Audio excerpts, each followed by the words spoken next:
So finally অভিষেক টেকচাম সিং এর matter আপাতত ঠান্ডা হলো, কারণ অভিষেক টেকচাম সিং মোহনবাগানে আসার ক্ষেত্রে তার সব রকম রাস্তা এই মুহূর্তে তৈরি। একটা হিউজ অ্যামাউন্টের বিনিময়ে অবশ্যই সে মোহনবাগানে আসছে এবং তার স্যালারিও যথেষ্ট পরিমাণে হাই, যেটা খেলনামের তরফ থেকে এক্সক্লুসিভলি ব্রেক করা হয়েছে। যে আর্টিকেল পাবলিশ করা হয়েছে আশিস নেগি যেটাকে কভার করেছে, সেই বিষয়ে তো অবশ্যই কথা বলবো, এবং তার পাশাপাশি আরও কয়েকটা ছোটো ছোটো ট্রান্সফার রিলেটেড কিছু কথা বলার রয়েছে ডেফিনেটলি এই ভিডিওতেই, সেই সবগুলোই শেয়ার করব। বেঙ্গালুরু এফসি, তাদেরকে নিয়ে অনেকের অনেক ভিডিওতেই জানার ইচ্ছা থাকে। দুজন প্লেয়ারকে বেঙ্গালুরু এফসি সই করিয়েছে, একজন ডিফেন্ডার, মরক্কান ডিফেন্ডার সালেউদ্দিন ওয়াহি, যাকে নিয়ে এর আগে কথা বলেছিলাম। দীর্ঘদেহী একজন ডিফেন্ডার, ভালো কোয়ালিটির একজন ডিফেন্ডার, বেশ কিছু ভালো ভালো ক্লাবে খেলার অভিজ্ঞতা রয়েছে, বর্তমানে মরক্কোতেই রয়েছে। সেই প্লেয়ার অনেকদিন আগেই, প্রায় বোধহয় দিন 10 আগেই একটা ভিডিওতে তাকে নিয়ে কথা বলেছিলাম। দুদিন আগের রিপোর্ট থ্রু মার্কাস যে এই প্লেয়ারটা সিগনেচার কমপ্লিট, এবং তার সাথে আইএফটিডব্লিউসি তার এক্সক্লুসিভলি ব্রেক করেছিল যে Argentine attacking midfielder Brian Sanchez, 32 বছর বয়সী আর্জেন্টাইন মিডফিল্ডার, তাকেও কিন্তু বেঙ্গালুরু এফসি সই করিয়েছে। প্লেয়ারটা বর্তমানে আর্জেন্টিনার টপ ডিভিশনে ফুটবল খেলছিল, অ্যান্ড মোটামুটি প্রায় কেরিয়ারের ম্যাক্সিমাম সময়টা বা পুরো সময়টা অ্যাকচুয়ালি বলা উচিত হবে আর্জেন্টিনার দুটো ডিভিশনেই ফুটবল খেলে কাটিয়েছে। তো ভালো কোয়ালিটির মিডফিল্ডার। আর ন্যাচারালি আমরা জানি যে সাউথ আমেরিকা থেকে যখন প্লেয়াররা আসে, আর্জেন্টিনা, ব্রাজিল বা উরুগুয়ে, স্পেশালি এই দেশগুলো থেকে, তখন তাদের যেটা মেন অ্যাট্রাকশন পয়েন্ট থাকে সেটা হচ্ছে তাদের স্কিল। তো ডেফিনেটলি প্লেয়ারটা যতটুকু ঝলক আমি দেখলাম, স্কিল ভালো। এবার দেখা যাক বেঙ্গালুরু জার্সিতে কতটা ভালো পারফরমেন্স করতে পারে। Now come to the main thing about Mohun Bagan. এই মুহূর্তে দাঁড়িয়ে যেটা সব থেকে বড় ব্রেকিং, সেটা হচ্ছে অভিষেক টেকচাম সিং মোহনবাগানের পথে। তার ডিলের জন্য মোহনবাগান এবং পাঞ্জাব, তাদের মধ্যে সব ধরনের কথাবার্তা এই মুহূর্তে শেষ, এবং একটা কোথাও টার্মস অ্যান্ড কন্ডিশনস এগ্রি হয়েছে যে অভিষেক মোহনবাগানে জয়েন করছে।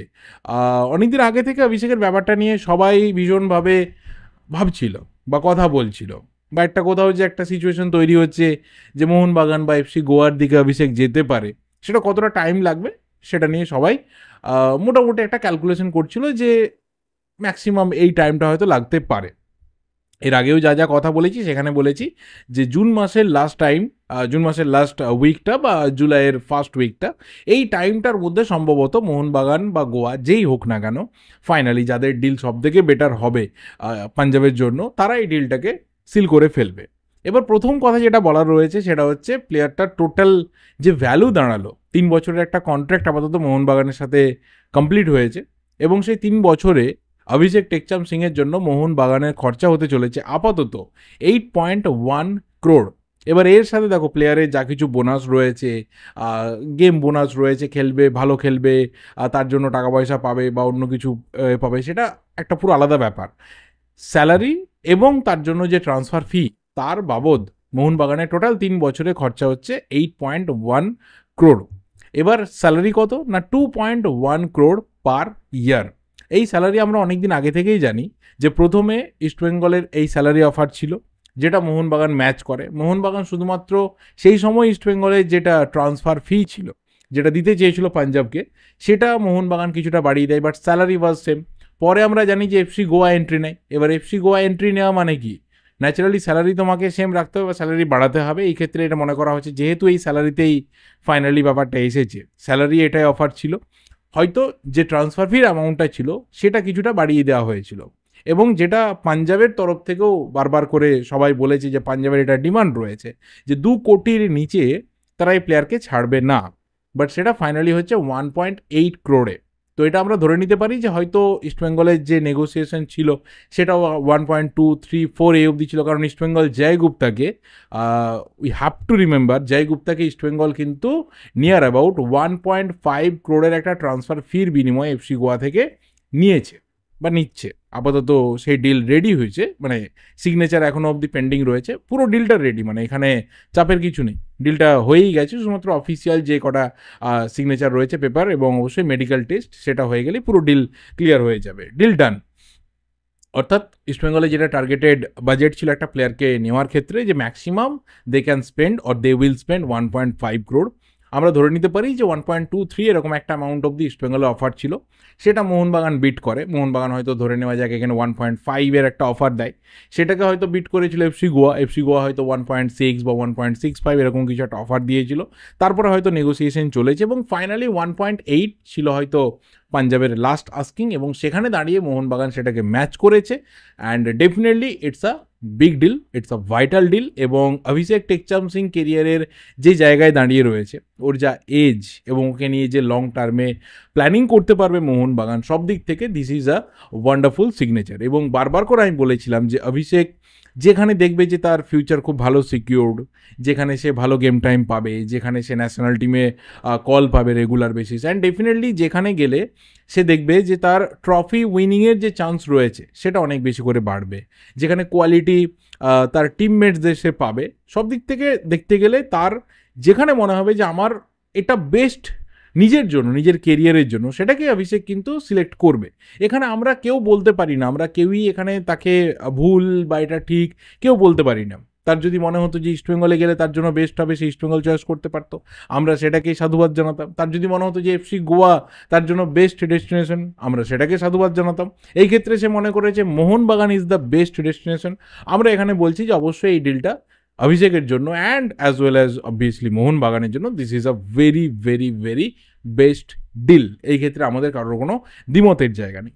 একটা জায়গা এখানে অবশ্যই ফাইনালি বলতে হবে, যেটা দিয়ে আমি অন্ততপক্ষে ভিডিওটা শেষ করব, যে এখানে অনেকের জানার ইচ্ছা থাকবে যে what is the game time future of Abhishek Tekcham Singh, তাকে রাইটে না লেফটে কোথায় ইউজ করা হবে। কারণ শুভাশিস বোসের যে সিজন গেছে, যেভাবে শুভাশিস খেলেছে as a captain, as a left back, এবং যা গোল করেছে, তো সেই জায়গা থেকে দাঁড়িয়ে তাকে লেফট ব্যাক থেকে রিপ্লেস করাটা খুব টাফ। অ্যান্ড রাইট ব্যাকে যদি তাকে ভাবনা চিন্তা করা হয়, তাহলে অবশ্যই অভিষেক কিন্তু লেটেস্ট টাইমটাতে মানে রিসেন্ট টাইমে অ্যাজ এ লেফট ব্যাক সে খেলেছে, ন্যাশনাল টিমের লেফট ব্যাক হিসেবেই সে তার জায়গা তৈরি করেছে, এবং ফিউচারটাকেও সে হয়তো লেফট ব্যাক হিসেবেই দেখতে চাইবে। সে কি রাইট ব্যাকে সুইচ করতে চাইবে, সেটা সময়ের ব্যাপার।